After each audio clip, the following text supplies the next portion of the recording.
দুর্ভাগ্যজনকভাবে একটা ঘটনা আমাকে কোট করে একটা ফাইন্যান্সিয়াল একটা ইস্যুতে বলা হয়েছে, কোট করা হয়েছে যে একটা ঊর্ধ্বসীমা আমি নাকি বলেছি যে 5 কোটি টাকা নিয়ে যাওয়া গেলেও কোনো অসুবিধা নেই।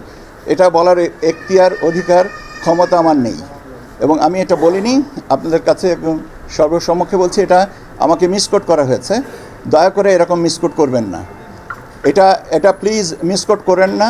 কারণ আমরা এখন একটা কি বলা যেতে পারে একটা ভালো নির্বাচনের দ্বার প্রান্তে দাঁড়িয়ে যদি আমরা আমাদের এই অপতথ্য দিয়ে মানুষকে বিভ্রান্ত করি সেটা অত্যন্ত দুঃখজনক হবে। আমাকে জানতে যেটা চাওয়া হয়েছিল সেটা হচ্ছে যে একটা বোধহয় কোনো একটা অর্থের ব্যাপারে আমি বলেছি দেখেন যারা এটা ইন্টারসেপ্ট করেছে তারা এই ব্যাপারে source amount and purpose of the fund এটার উপরে তারা সিদ্ধান্ত নেবেন। That is the reason, that is the only thing I have said. এখন এটাকে যদি এখন দুর্ভাগ্যজনকভাবে মিসকোট করা হয় সেটা আমার জন্য অত্যন্ত অপমানজনক এবং আমি অত্যন্ত ক্ষুব্ধ এবং আমি আমার ক্ষুব্ধ প্রতিক্রিয়া আপনাদের মাধ্যমে জানাচ্ছি।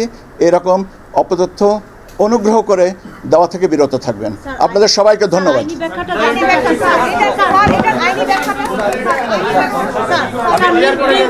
ওকে, আমি আইনি ব্যাখ্যার কোনো ব্যাপার নেই।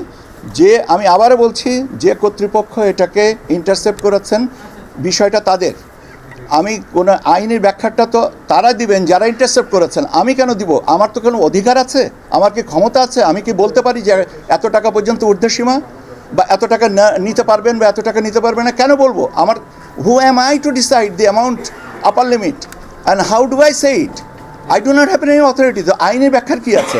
আইনের ব্যাখ্যাটা যারা ইন্টারসেপ্ট করেছেন তারা দিবেন, তাদের কাছে আইনি ব্যাখ্যা, আমার কাছে তো না। আপনারা যদি আমার কাছে আইনি ব্যাখ্যা চান তাহলে তো এটা আমার প্রতিও অবিচার করা হচ্ছে। আপনারা আবারও একই জিনিস করতেছেন। দয়া করে এই অপতথ্য সংস্কৃতির থেকে দয়া করে বেরিয়ে আসেন। আমাকে বিস্কোট করার আগে দয়া করে এটা করেন না। আমরা একটু ক্রস চেক করে নিতে পারতাম, নাম্বার ওয়ান, সেটা হয়নি। দ্বিতীয় জিনিসটা হচ্ছে যে আমি আবার আই রিপিট দ্য ওয়ার্ড, আমাকে মিসকোট করা হচ্ছে। এটা করেন না, অনুগ্রহ করে করেন না। 13 ঘন্টা বাকি ইলেকশনের একটা ভালো দিকে আমরা আগাচ্ছি। আমরা সবাই সচেষ্ট থাকি যেন আমরা ইলেকশনটাকে সুন্দরভাবে করতে পারি। আইনের ব্যাখ্যার কথা যেটা বলছেন সেটা যারা ইন্টারসেপ্ট করেছে তারা দিবে, আমি না। ধন্যবাদ।